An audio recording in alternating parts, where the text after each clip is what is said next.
Welcome back to Let's Read Judge Dredd, and today's episode is I wanted to write a book, but I actually work for a comic.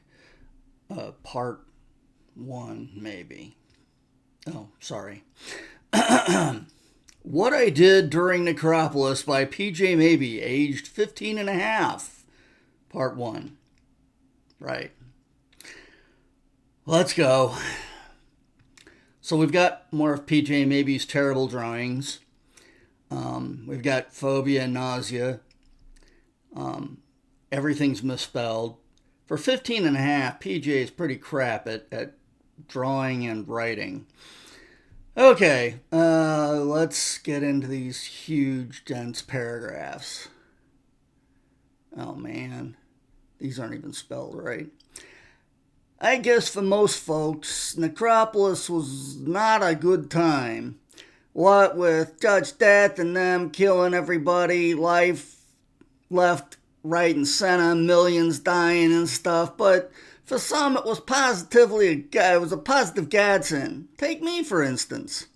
I mean, there I was locked up in the psycho cubes and looking at the rest of my life in a rubber room, lest they decide to burn out half my brain out.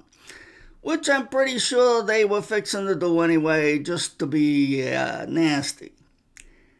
And all because I murdered 14 people, which I think is a bit harsh considering I was young at the time and it was a first offense. And I've got a psychopathic personality, so I couldn't help it anyway. The most they ought to give me was juve rehab or something, but you can't reason with the judges.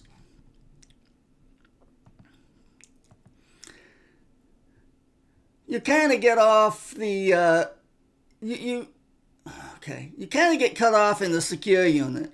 So the first time I knew anything about Necropolis was when Louis Dewey, the Mad Axeman from the next cube, chops through my door. And we have a picture of that, I guess, from PJ.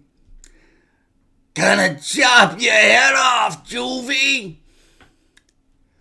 I wouldn't try it if I were you, Louie. I'm armed with a buzzsaw. What? A buzzsaw? You ain't got no buzzsaw. Oh yeah, it's an invisible buzzsaw. Listen. Bzzz. You're doing that. Can't be me. See, my lips don't move. Bzzz. Oh, geez, you're right. Bzzz. No, keep back from me with that thing.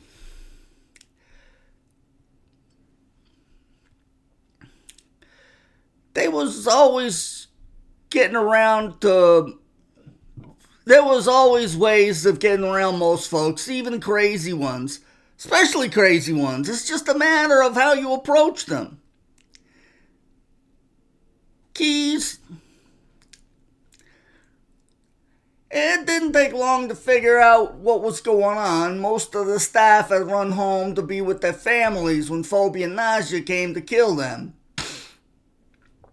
And there was only old matron and a couple of staff robots to watch everybody.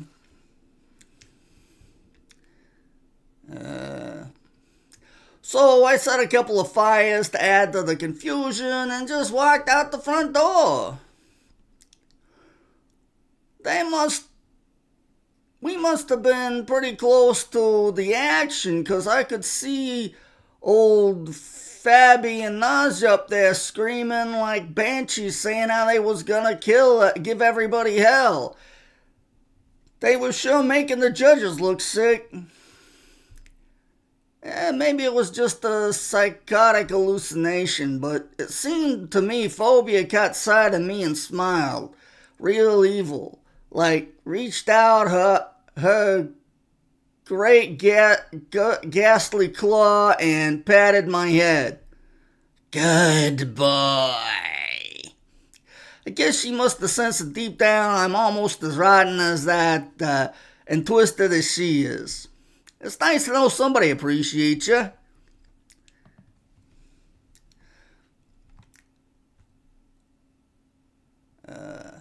Control, I'm outside Oxter House on Hillcrest. Anybody checked on the place since Necropolis? Negative. Last information is Resident 1, Diego Hudson, 38, multi-billionaire, inventor of Universal 24-hour crotch, and Oxtelena owns the Universal Armpit chain. Also, resident wife, Dimba, 37, and son, Junior, 14.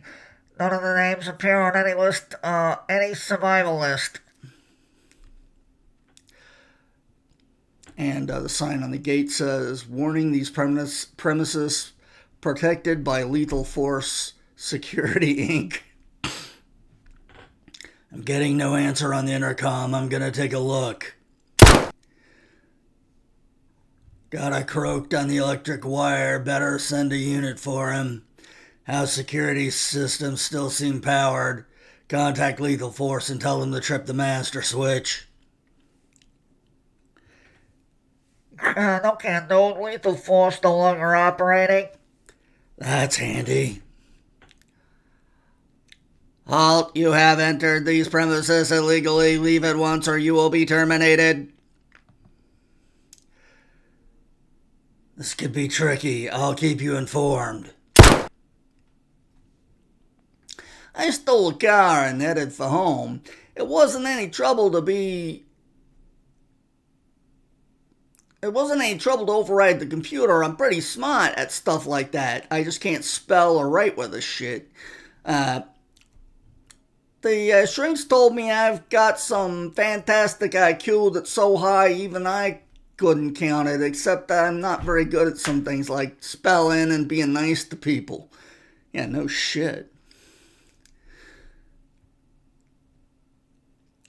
Mom, Dad, it's me, PJ. My folks own Emphatically Yes, the big trouser company. They only got control because I meted all our relations, but the judges said it wasn't their fault. I was a psychotic killer and they could keep it, which was pretty decent of them. You have to admit, we're stinking rich, which is the best way to be. Oh, hey, PJ. Darling, it's PJ. PJ, I'd hope to see you one last time. It's all over for us, PJ. Those creatures, phobia, nausea, they're killing everyone. The judges are being massacred. We'll be next. There's no hope for anyone. Ah, come on. There's always hope. She's dead. Yes. It's our 007 pant. It's a specialty line. Soak them with water and they exude lethal poisons into the skin. That takes about 5 minutes. We're both wearing them. Quite pleasant, tingly sensation. There's a pair here for you if you like. Dunk. Being a psychotic personality, I didn't much care who dies as long as it's not me. But in a funny kind of way, I was sorry to see them go. Still, I didn't have time to brood on things. I kind of figured on Mom and Dad to help me get out of the city and set up somewhere under a false identity. This was an unexpected hiccup in my plans.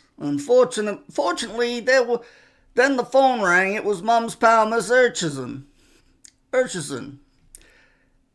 And my neatest, weirdest scheme ever practically sprang full-blown into my head. And again, no end card. Well, thanks for watching. That's the end of this episode. Next episode, find out what PJ's big plan is, maybe. Until then, thanks for watching.